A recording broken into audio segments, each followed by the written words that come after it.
প্রতিবেশী, পাশের রাস্তায় আমার বাড়ি। আমি ছোটবেলা থেকে আঁকার সাথে যুক্ত পরোক্ষভাবে। আমরা দেহ দিয়ে আঁকি, আপনারা রং তুলি দিয়ে আঁকেন। যাই হোক, আমার এই নাচ এবং মূকাভিনয়টা আমার বিষয়। সব থেকে আমার ভালো লাগা এইখানে যে আমি যে এই অঞ্চলে থাকছি 35 বছর ধরে, ছোটবেলা থেকে এখানে ধীরে ধীরে ডেভেলপ হয়েছে, সবকিছু হয়েছে।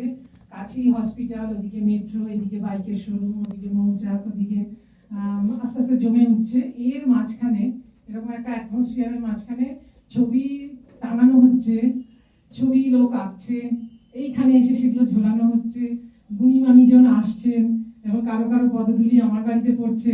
এতে আমি ব্যাপক খুশি। আমি এত সুন্দর একটা অন্যরকম অ্যাটমসফিয়ার যে হচ্ছে, তার পজিটিভ নেগেটিভ যাই থাকুক না কেন, একটা আঁকা নিয়ে চর্চা এই চত্বরে হচ্ছে, এটাতে আমি খুব গর্বিত এবং ভালো লাগা। এবং আমি আসি 3 বছর ধরেই আসছি প্রায়। সবাই খুব ভালো থাকবেন, আর ভালো করে ছবি এঁকে এখানে সবাই এসে দেখা এবং দেওয়া ছবি, এগুলো নিয়ে একটা চর্চা হোক। শুধু কেন একাডেমি হবে, শুধু কেন বড় বড় গ্যালারি হবে, এখানেও তো হতে পারে।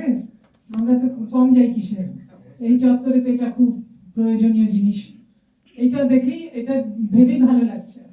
এই জায়গা থেকে আমার এই গ্যালারির জন্যে এবং ভাই এবং ওর নামটা আমি জানি না, বোনের জন্য আমার আন্তরিক শুভেচ্ছা রইল। আর গুণীমানীজন তো আছেনই, সবার জন্য ভালো লাগা, শুভেচ্ছা।